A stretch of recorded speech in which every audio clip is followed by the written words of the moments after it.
Hoje vamos falar sobre a promessa do Espírito Santo. A partida de Cristo quando ascendeu da terra para o Pai não significou que sua presença entre os discípulos diminuiu ou que eles foram abandonados, mas abriu caminho para que ele estivesse mais próximo da humanidade. A partir de então, ele poderia residir nas profundezas do coração humano pelo poder e pela presença do Espírito Santo, seu maior dom para a igreja. E nós vamos falar justamente sobre essa promessa, a promessa de Jesus, a promessa do Espírito Santo. Oremos. Querido Pai Celestial, nesta hora a Tua palavra vai ser aberta e vamos estudar sobre um tema tão importante quanto da pessoa do Espírito Santo. Rogamos a Tua bênção para todos os telespectadores, a cada pessoa que está agora se dispondo a ouvir a Tua palavra. Continue conosco, nós oramos agradecidos, em nome e por amor de Jesus Cristo. Amém. Amém.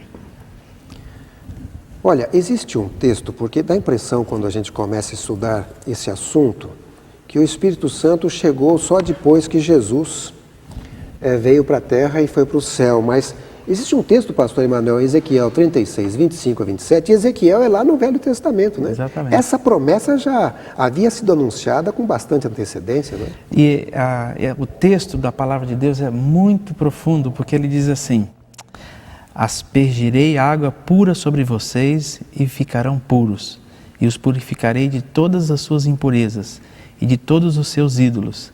Darei a vocês um coração novo e porei um espírito novo em vocês. Tirarei de vocês o coração de pedra e lhes darei um coração de carne.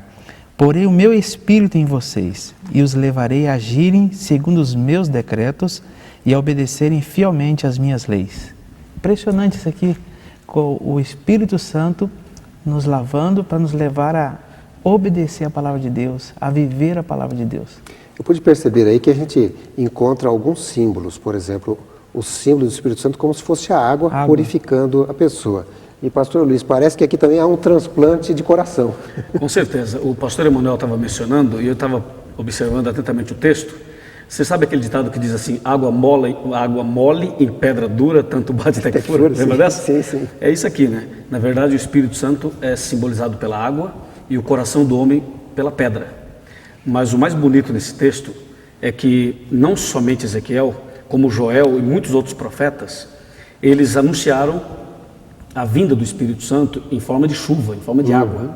É uma promessa de derramamento, né? Então não somente lava, não somente purifica, mas também amolece aquilo que está duro, né? No caso, o coração de pedra. Por isso talvez tenha alguns textos que diz derramando o Espírito, né? Algumas pessoas não entendem isso, né, pastor?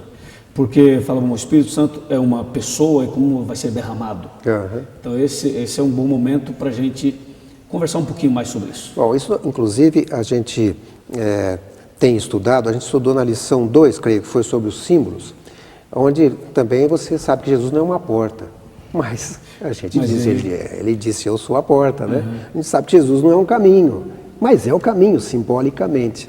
Então a gente tem que entender que são símbolos de algo, um ser real. Aliás, na primeira lição nós já vimos aí a pessoalidade do Espírito Santo também.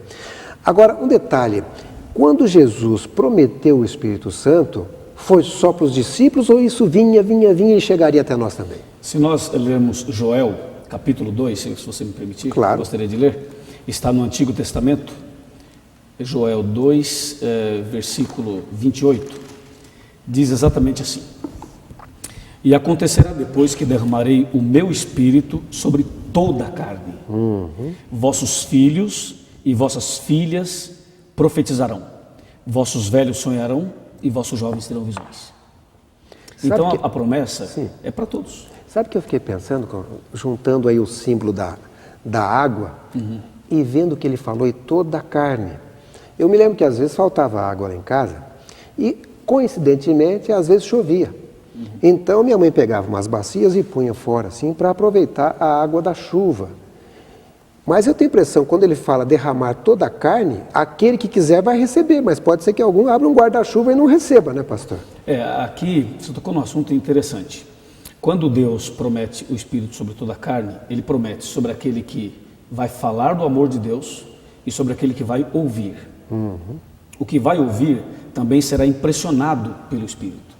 No entanto, se ele endurecer o coração, aí voltamos a Ezequiel 36, se ele endurecer o coração, se fechar, aí o Espírito Santo não pode forçá-lo. Sim, sim. No entanto, o Espírito pode trabalhar na vida dele, tocar nele, fazer tudo por ele. E se ele resistir, aí realmente se cumpre isso que você acabou de falar, infelizmente. Agora, já que o Espírito Santo está na nossa vida, o que ele faz com essa pessoa, além desse transplante de coração que a gente falou aqui? Essa purificação da água, símbolo de limpeza, é o símbolo da transformação que o Espírito Santo faz na vida. Ou seja, ele remove todas as impurezas e a gente vai ficando mais próximos de Deus, a gente começa a andar com uma nova vida. Aí vem a transformação. Aquilo que eu fazia no passado, que magoava o meu Deus, agora não. Agora o Espírito Santo entrou na minha vida, fez uma lavagem no meu coração. Deus, então, passamos a pertencer a Jesus, passamos a pertencer a Cristo, falar como Cristo, como a própria lição diz, cartas vivas, né? Sim, como sim. as pessoas, a gente não precisa nem muitas vezes dizer, eu sou cristão. As pessoas notam que você é diferente. O que aconteceu com você? Não, eu tive um encontro com Jesus, o Espírito Santo tocou em meu coração. Então, a evidência do Espírito Santo é uma vida transformada. E isso reflete sem a pessoa perceber, né? Exatamente. A gente pensa, por exemplo, naquele episódio de Moisés que esteve com Deus lá no Monte Sinai, quando ele desceu, nem ele tinha percebido que ele estava diferente. Mas quando as pessoas olharam para ele, você o está rosto diferente. Está diferente, o rosto brilhava. Não tem como esconder, né, pastor Luiz? O senhor que é evangelista e vê tantas vidas transformadas, não tem como a pessoa esconder quando aceita Jesus, né? É impossível, é como você estar num lugar que tem luz, não tem como não estar na luz se você está ali naquele lugar claro. E aí nós podemos lembrar de uma outra coisa, a naturalidade, né? Você não pode forçar uma situação que envolve a obra do Espírito Santo. É preciso que seja natural. E nós costumamos dizer exatamente que a luz brilha não para ser uma luz, mas porque é luz. O cristão brilha não porque ele vai ser um cristão, mas porque ele já é um cristão. E na verdade tudo isso vem como consequência do Espírito Santo na vida da gente. E uma outra coisa, se você me permitir, quando nós falamos da promessa do Espírito e do derramamento, usando a figura de linguagem da água, Sim. Nós não podemos esquecer que Ele já está conosco, né? Lembrar isso para aqueles que estão acompanhando essas lições, o Espírito Santo já está conosco, Ele sempre esteve na Terra com a humanidade, e o que nós precisamos agora é mais dele. Plenitude. Bem mais. Plenitude. Como diz lá a história de Elias e Eliseu, a porção dobrada. Sim, sim. Né? Mais disso. Eu acho que essa é a promessa que tem a ver com o texto de Joel capítulo 2. Inclusive no verso 23 menciona inclusive de novo água, né? Eu não sei se nós vamos estudar depois isso um pouco mais profundamente, mas ali ele menciona 2 chuvas, nós vamos estudar isso depois. Mas essas 2 chuvas também água, né? Também e no final parece que vem mais água ainda. Mais né? água. E um detalhe curioso, aliás, essa lição vai ser a última, né? A 13ª, exatamente. Que nós vamos estudar. E falando em água, você sabe que o líquido mais precioso da Terra hoje é a água. É água. E as pessoas estão preocupadas com a extinção da água, né, pastor Emanuel? Exatamente. E nós sabemos do simbolismo relacionado ao Espírito Santo. E se você pega Apocalipse 22, 17, você diz assim, lá está escrito, quem tem sede, venha. E beba, né, de graça, receba de graça. E hoje é pago, né? Mas o Espírito Santo é de graça. Mas eu acho isso extraordinário, né? Porque, veja, essa pessoa que acompanha a gente, hoje está estudando conosco essa lição, há uma sede de justiça. Mateus capítulo 5 fala, bem-aventurado aquele que tem fome e sede de justiça. Sim. E a Bíblia diz que Jesus é a justiça nossa. E Jesus é consolador, o Espírito Santo é outro consolador. Então uma coisa está interligada à outra e hoje nós podemos ser saciados com a água espiritual, a água da vida, que é o Espírito Santo. Agora tem um detalhe aqui, né? Nós temos, João Batista falou sobre essa promessa tremenda, só que ele falava que Jesus viria e batizaria com o Espírito Santo e com fogo. Já um outro símbolo totalmente oposto, né? E parece até que a questão da água é mais calmo, mais tranquilo. Exato. Fogo já é um elemento purificador, mas num outro contexto. Ou seja, a purificação através do fogo, ela vai queimar a escória. Seria uma provação maior, uma limpeza maior. Talvez ali a entrada na vida do Espírito, o Espírito Santo na vida da pessoa de uma maneira tão profunda que tiraria toda a escória das nossas deficiências. Então, o batismo com o Espírito Santo, e quando aqui fala com o Espírito Santo e com fogo, ele é mais profundo. Ou seja, é o elemento purificador mais completo. O fogo, a água limpa, purifica, mas o fogo é como se fosse assim, debaixo de provações, debaixo de dificuldades, mas a promessa é que nós seremos purificados. Essa que é a certeza que a lição passa para nós e para você. Se você estiver enfrentando uma dificuldade, você pode ter certeza, o Espírito Santo, ele vai estar junto de você e você vai ser vitorioso, vitoriosa, porque essa é a promessa de Deus. E eu me lembro, inclusive, 2 ocasiões em que o fogo esteve envolvido e que, na realidade, não consumiu aquilo que pertencia a Deus. Um foi lá com Moisés, a sarça ardente. O fogo de Deus queimava, mas a sarça estava bonitinha, verdinha e tudo mais. E outro, aqueles 3 jovens hebreus, queimou as cordas que prendiam eles, na fornalha ardente, lá em Daniel, mas eles não se queimaram. Então, na realidade, esse fogo do Espírito Santo, ele simplesmente destrói aquilo que precisa ser destruído.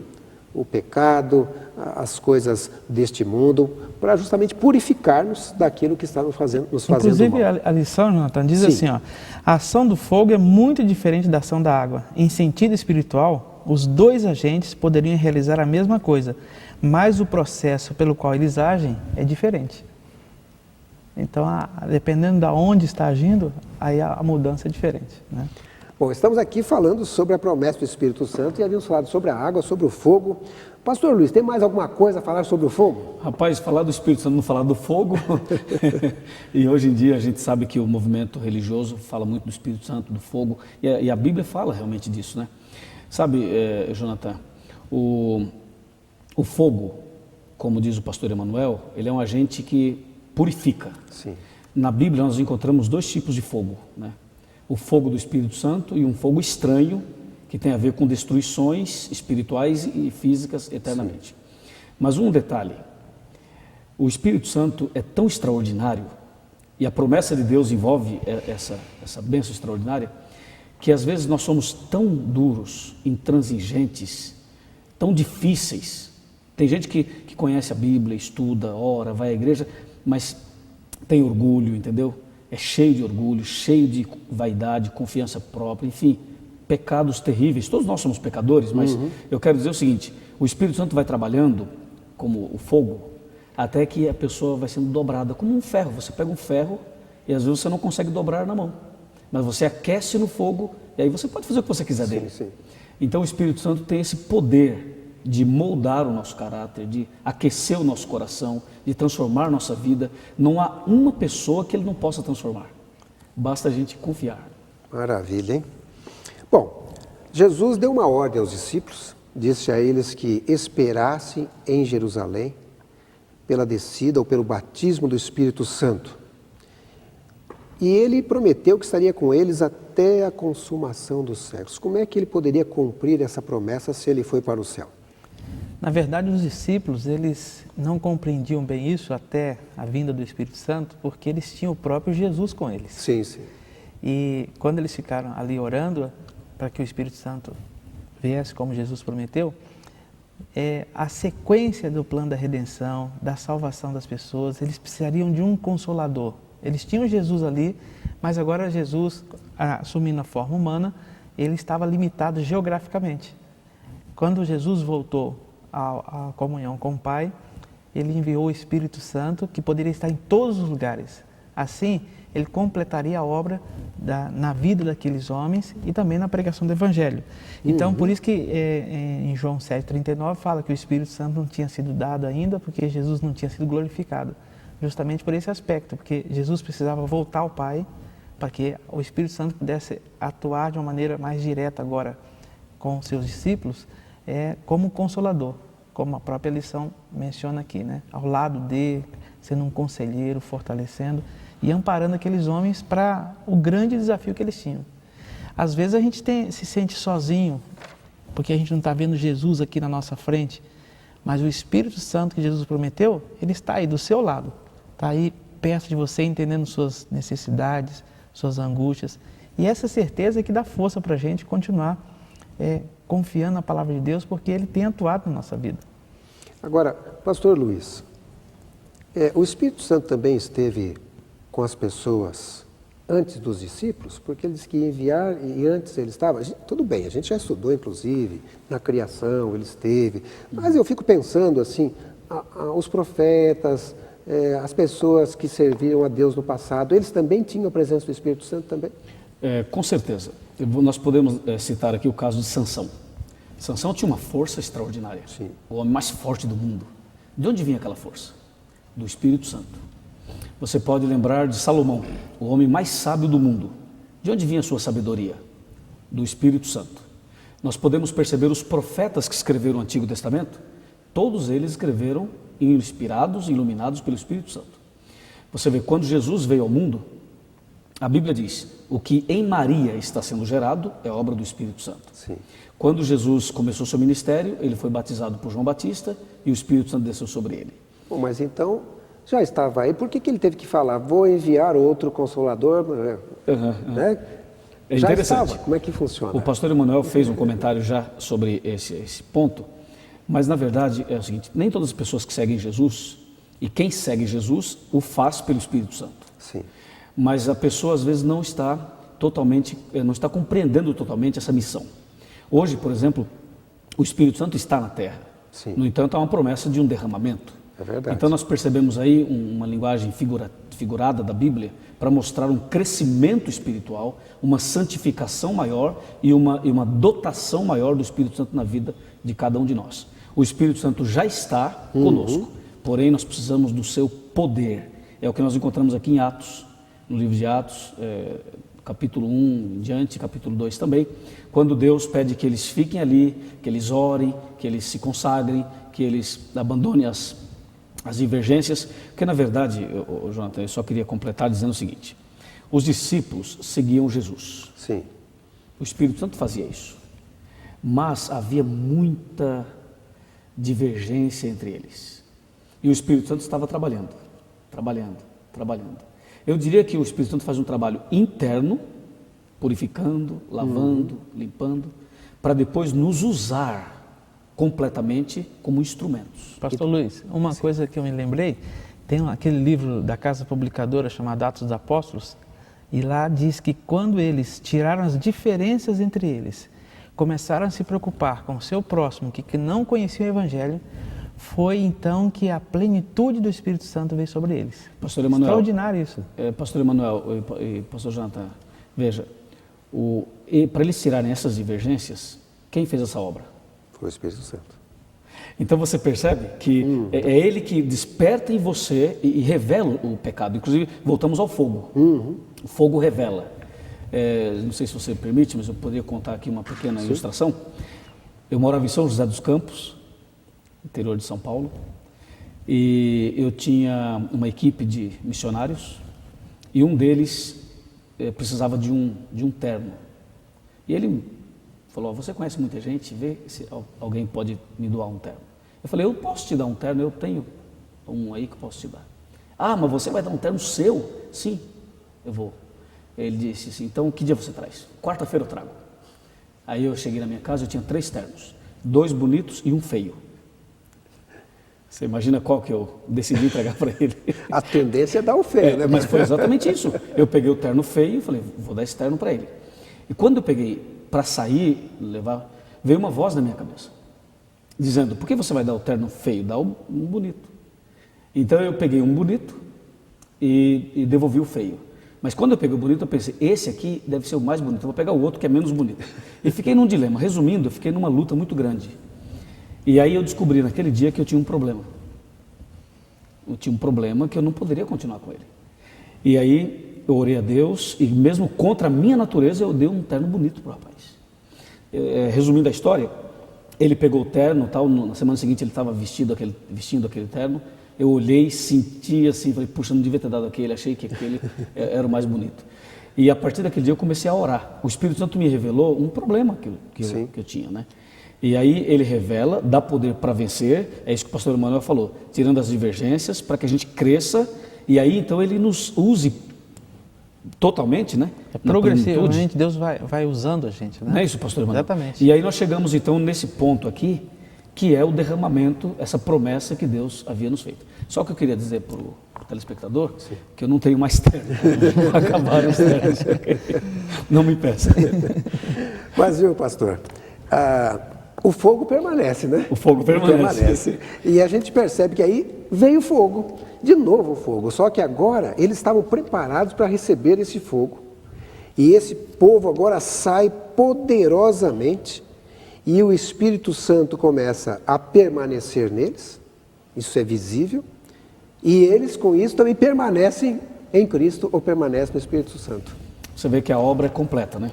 O Espírito Santo revela o nosso problema, nos dá poder para vencer, porque veja, ele dá poder para vencer o pecado e depois nos usa para levarmos essa mesma mensagem a outras pessoas. Veja, essa é a promessa do Velho Testamento. Sim, é verdade. Olha, eu poderia passar aqui mais meia hora falando, né, pastor?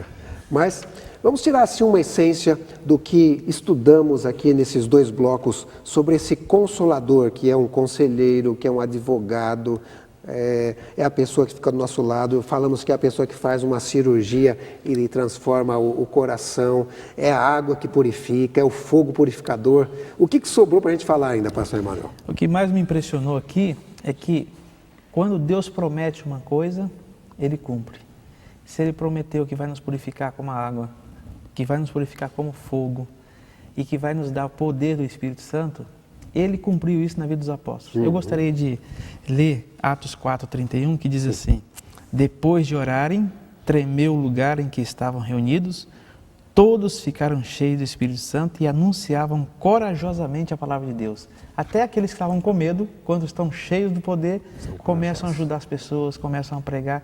Então, essas promessas podem se cumprir na nossa vida e na vida de todos aqueles que estão nos assistindo, porque Deus, quando promete, Ele cumpre. Nós podemos ter essa certeza. Amém. Pastor Luiz, o que ainda o senhor tiraria desse nosso estudo aqui? 2 coisas. Primeira, em João 14:6, Jesus fala que daria o Espírito Santo e ele ficaria para sempre conosco. Está aqui na palavra de Deus. Mas se você vai para Gênesis 6, verso 3, ele diz assim: o meu Espírito não agirá para sempre no homem. Então parece que há um choque, há uma contradição. Na verdade, não existe contradição. É que vai chegar um tempo em que o Espírito Santo vai deixar de agir na vida das pessoas. E hoje é o tempo de oportunidade, o tempo de graça, o tempo de salvação que Deus está nos dando. É o momento em que Ele quer cumprir essa promessa. Você está acostumado a ouvir tantas promessas, né? Promessas políticas, promessas na família, promessas na sociedade, promessas na escola, promessas no trabalho, e muitas vezes essas promessas não são cumpridas. E talvez você já não acredita mais em promessas, mas eu quero dizer a você que há uma promessa feita por aquele que não falha, aquele que não erra e aquele que não nos deixa esperando. É a promessa do Espírito Santo. Essa promessa foi feita, está se cumprindo hoje na minha vida, na sua vida também. E finalizando a minha resposta, eu queria dizer que em João 14:18 está escrito que Jesus não nos deixaria sozinhos, não nos deixaria órfãos. Por isso você não está sozinho, nenhum de nós, Jonathan. Que maravilha, né? Bom, no tempo designado, quando os cristãos estavam ali unidos, e eles estavam assim com o coração disposto a receber o Espírito Santo, passaram ali 10 dias, depois que Jesus foi para o céu, chegou o momento finalmente em que o Espírito Santo veio e esse povo saiu poderosamente anunciando a Jesus, o cristianismo a todo mundo na sua época. Nós estamos também vivendo nos últimos dias, um momento que também precisamos dessa plenitude de poder. Devemos também gastar esses nossos 10 dias, não sei quanto tempo necessitamos, mas precisamos estar unânimes em oração, pedindo o poder do Espírito Santo para anunciar a volta de Jesus até que Ele venha. E tudo indica que é muito breve. Olha, foi muito bom estar com vocês aqui. Obrigado, pastor Emanuel, por ter estado conosco no programa Lições da Bíblia. Nós é que agradecemos e que Deus possa abençoar a todos. Muito obrigado, pastor Luiz, por ter estado conosco. Foi uma satisfação estar com você, com meu amigo, o pastor Emanuel, e com o nosso telespectador. E eu espero que realmente essa lição seja uma bênção para nós e para cada pessoa que nos acompanha.